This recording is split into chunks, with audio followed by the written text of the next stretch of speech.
Right, hey guys, Rexasaur here and welcome to another Battlefield Tactics, this time with the Macedonian faction, using the Macedonian army that I showcased in my Macedon unit tutorial.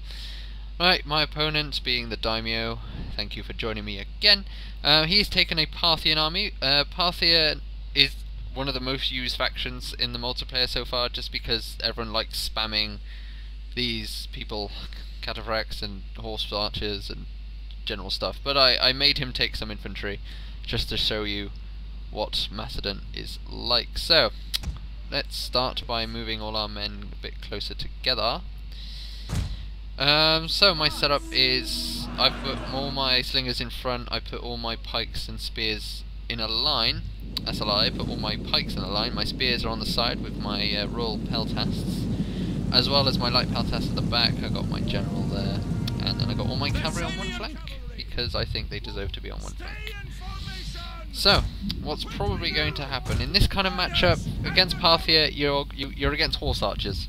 They have quite a bit of ammo for horses, which is a bit annoying, which means you're going to have quite a bit of difficulty taking them out, unless you have horses of yourself. Luckily, Macedon Apis companion cavalry are actually freaking amazing when it comes to cavalry combat because of their swords. However, it does mean they have quite a low amount of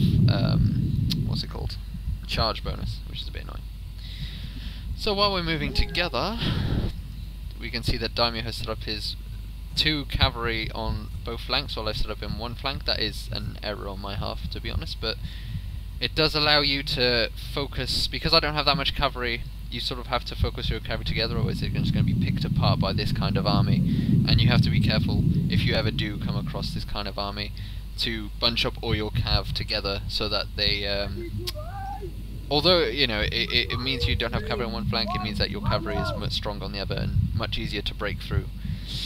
As we can see, we have a lot of hoplites and Parthian swordsmen as his infantry. Parthian infantry isn't the best. I don't know if there are any official rules anymore. Oh, skirmish phase is about to start, so Daimyo is moving in with his horse archers. My peltasts and archers are starting to get hit. I'm going to just leave them in there. They should just retreat. But as you can see, Daimyo isn't going to be fooled, because obviously I'm not going to let him do anything. Also, my slingers doing quite a bit of damage there. So my horses are on one side. He's moved most of his horses. I don't know actually. Is that more horses? Oh my god, there's just so much cataphracts. Bloody horse archers. Horse archers? Horse factions, there we go.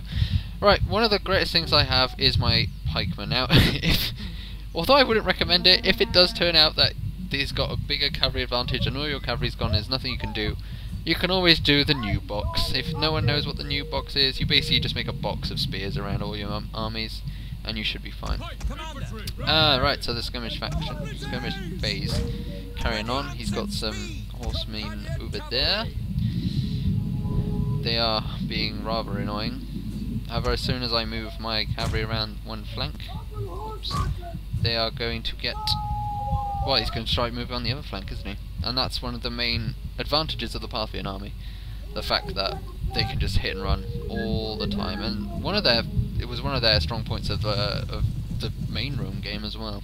But it is very annoying. My men are bracing, which is nice. And there goes his cavalry. You can see that my cav has just moved, so he's going to... I'm going to move mine back. Here he comes. And we're going to do sneaky stuff.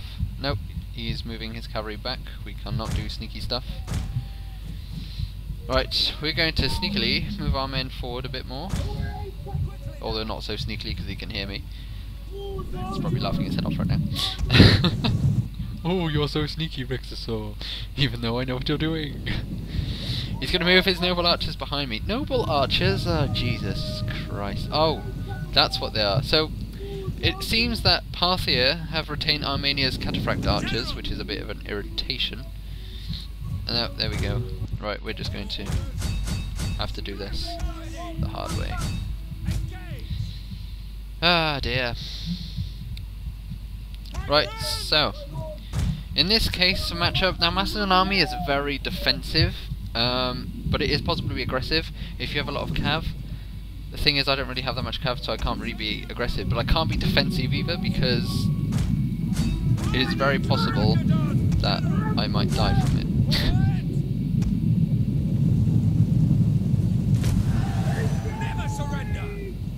Right, everything's going good. Raise the banner. I'm going to do trample as well. So that's happening there. His men are coming forward, his men are behind me, his men are everywhere. I'm going to send your people around the flanks.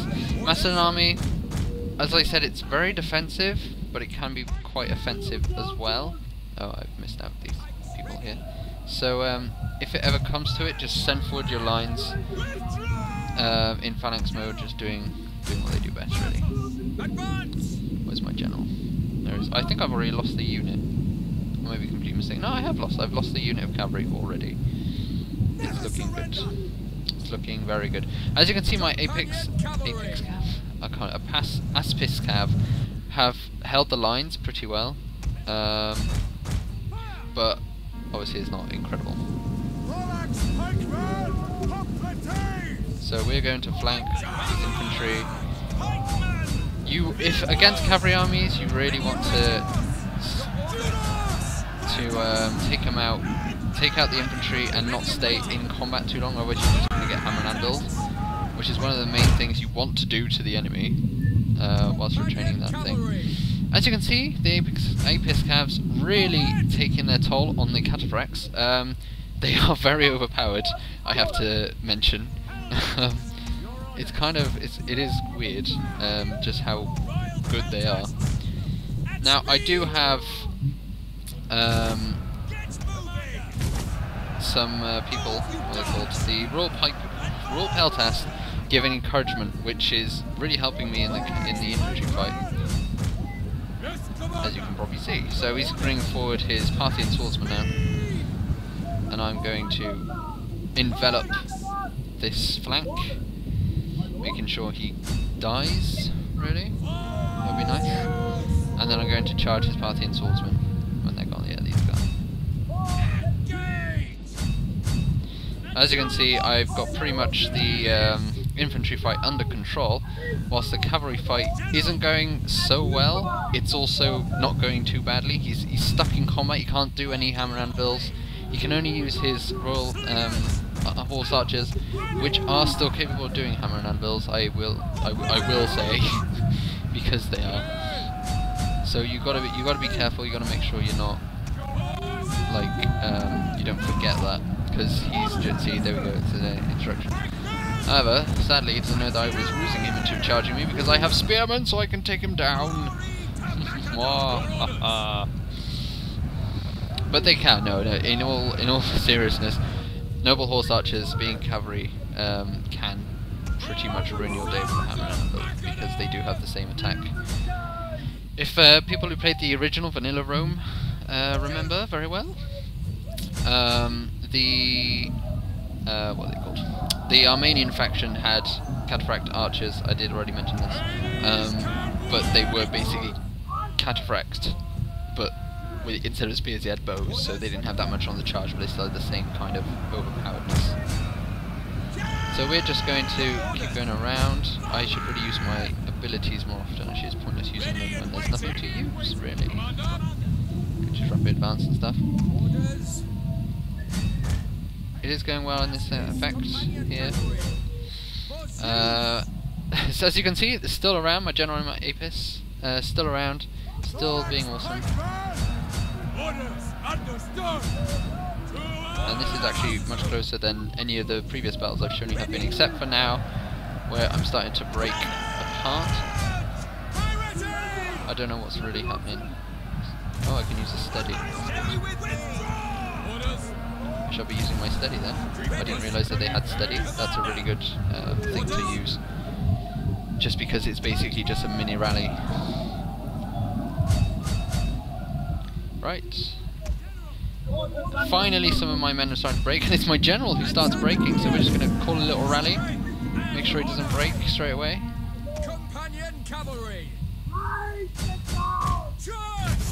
There we go. we really need to take out his general, but he's not going to die that easily, so we're just going to go for the normal phalanxes instead. Normal phalanxes? Normal stuff. So we've completely dispatched his infantry, but now it comes to the end game. The end game where, really, if you don't have any cavalry left, you're screwed. Because pretty much you can't do anything against the archers that are left. Horse archers are just going to pummel your men to the ground until they, you know, can't do anything else. So we're just going to use the whip again when it's finally got that. So we are going to get slightly more fatigued, but it should be fine enough to do that. And now, there we go, our horsemen have finally broken. It took a very long time. Cataphracts, widely known for having a lot of armour and being amazing on the charge, but against Ace-Fist Calves, Ace-Fist Companions, which are very good. Yeah. Time you just calls me a noob. Anyway. Right, so there we go, coming to the end of the battle. That's how you fight an infantry battle with your cavalry. It's pretty much how you would fight. Obviously, I'm not entirely won this. Probably slightly better things I could have done. I'm not gonna say there's not things I could have done that would have improved this, but I have definitely done quite a bit of awesomeness. Does that include fatigues? If it does, no, it does. It does nothing. Just increase my weapon damage, which is nice.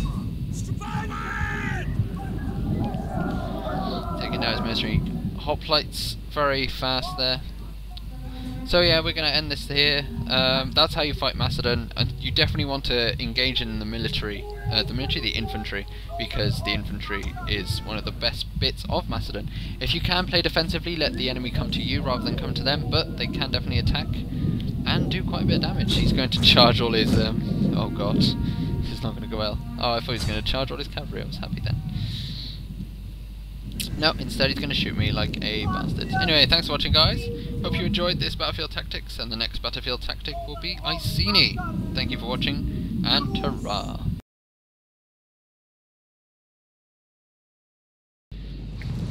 Okay, guys, this is the noob circle, and this is how you own it. No! No! No! You're not supposed to charge them! No! Well, there goes your archers. Bye. No! Right, where are you, cataphracts? Oh. Oh, they've run out of ammo. No! Fuck it. Right, let's get all my cavalry together.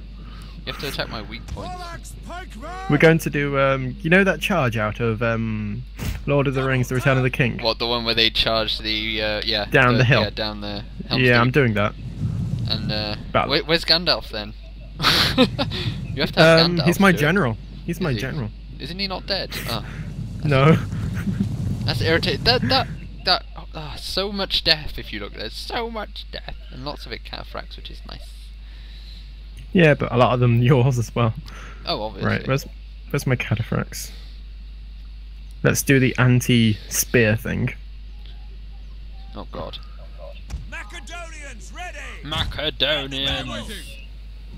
And the rest of you, charge! Okay, this is going to be interesting.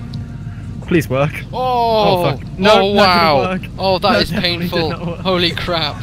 Oh my god! Oh my! Oh my god! Oh my god! Oh my god! My pikes are just decimating them. That is just. I don't even want to know. Yeah, guys, this is why you should allow them to charge you, because ouch, basically, absolutely. That was one unit. That was one unit, and then a few more that came afterwards. But Jesus Christ! Oh, wow, that was epic.